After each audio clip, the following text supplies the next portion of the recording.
السلام علیکم دوستو، میں ہوں اسامہ فاروق اور آپ دیکھ رہے ہیں العصر ٹی وی۔ جوز اسٹالن 1880 میں سلطنت روس کی جارجیا نامی ریاست کے مقام گوری میں پیدا ہوا۔ اس حوالے سے وہ روسی نہیں بلکہ جارجین تھا۔ یہ خلش اسے مرتے دم تک ستاتی رہی۔ دلچسپ بات یہ ہے کہ اسٹالن کی ماں ذہنی طور پر پسماندہ ہو چکی تھی، جبکہ اس کا باپ طبی طور پر بد زبان اور شرابی تھا۔ اس کے علاوہ دلچسپ بات یہ ہے کہ اسٹالن کی ماں اسے ایک پادری بنانا چاہتی تھی۔ ایسی خواہش مسولینی کی ماں اپنے بیٹے کے بارے میں رکھتی تھی۔ اسٹالن سے متعلق یہ بھی مشہور تھا کہ وہ ظالم ہے اور سادیت بہت پسند کرتا ہے۔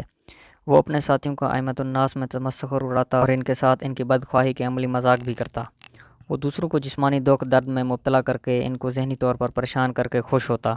بہت سے ماہرین نفسیات کا فیصلہ یہ ہے کہ ایسے رجحانات رکھنے والے افراد بد فطرت ہی ہوتے ہیں۔ اسٹالن کا پیش رو ولاڈیمیر لینن تھا۔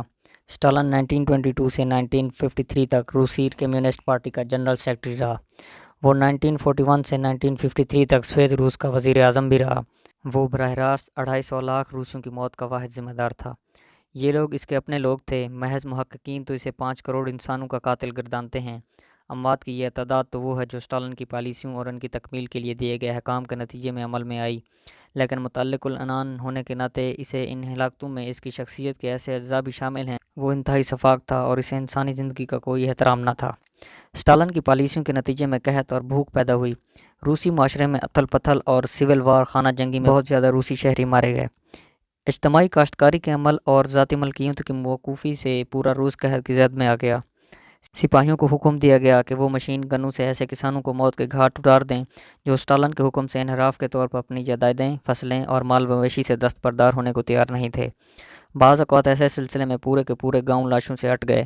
قومی تحویل میں لینے کی اس حکمت عملی کے نتیجے میں ایسی رکاوٹیں پیدا ہوئیں جن کا ذکر خود اسٹالن نے بھی کیا۔ اسٹالن کے اپنے بیان کے مطابق 1933 میں 1 کروڑ 80 لاکھ ملکی گھوڑے، 1.5 کروڑ مویشی ذبح کر دیے گئے اور کسانوں نے ہزاروں ایکڑ میں کھڑی فصلوں کو آگ لگا دی۔ تاہم یہ احتجاج بھی اسٹالن کے پتھر دل کو موم نہ کر سکا۔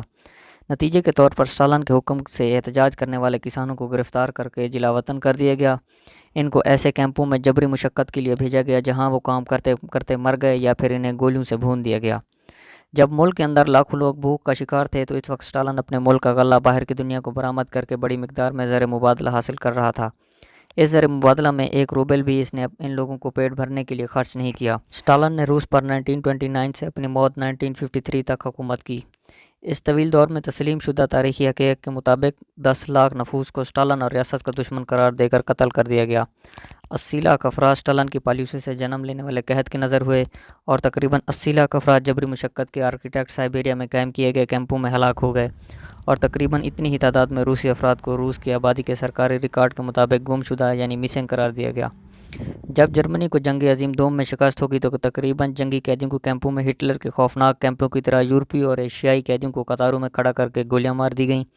یہ قتل بھی اسٹالن کے ایما اور اس کی خاص الخاص جرنیلوں کے احکام سے ہوئے۔ ہم استعاراً کہہ سکتے ہیں کہ زندگی سے ہاتھ دھونے والے 2.5 کروڑ میں سے ہر فرد کی قبر خود اسٹالن نے کھودی۔ اپریل 1940 میں مغربی روس کے کیٹن جنگل میں پولینڈ کے 20,000 قیدیوں کی اموات کا ذمہ دار بھی اسٹالن ہی تھا۔ اسی سال مارچ کے مہینے میں ہٹلر کے ساتھ ایک خفیہ معاہدے کے تحت اسٹالن نے مشرقی پولینڈ پر چڑھائی کی اور اس پر قبضہ کر لیا۔ روسی فوجی دستوں نے 15 سے 20,000 پولش جنگی قیدی جنوبی روس میں منتقل کیے۔ یہ باقاعدہ فوجی نہ تھے بلکہ وہ محفوظ دستے تھے جن کو روسی حملے کے بعد فوج کی مدد کے لیے طلب کیا گیا تھا۔ ان افراد میں ڈاکٹر، وکیل، سائنسدان اور کاروباری افراد بھی شامل تھے۔ اسٹالن کے ذاتی حکم کے تحت ان قیدیوں کو موت کے گھاٹ اتارنے کا حکم لیورنٹی بیریا کو دیا گیا تھا، جس نے کمال دیانتداری سے سزا کے اعلیٰ ترین طریقہ کار یعنی گولیوں سے اڑا دینے پر عمل کیا، لیکن اس نے پہلے ہر قیدی کو اپنی قبر کھودنے کا حکم بھی دیا۔ 1943 میں ان قبروں کو قابض نازی افواج نے دریافت کیا جبکہ 1990 میں روسی حکومت نے اسے قتل عام کی ذمہ داری کو قبول کیا۔ اسٹالن 1953 میں خلل دماغی کی بیماری سے واصل جہنم ہوا۔ اپنی 74 سال کی عمر میں وہ اپنے مرض میں خود کو عظیم تصور کرتا تھا۔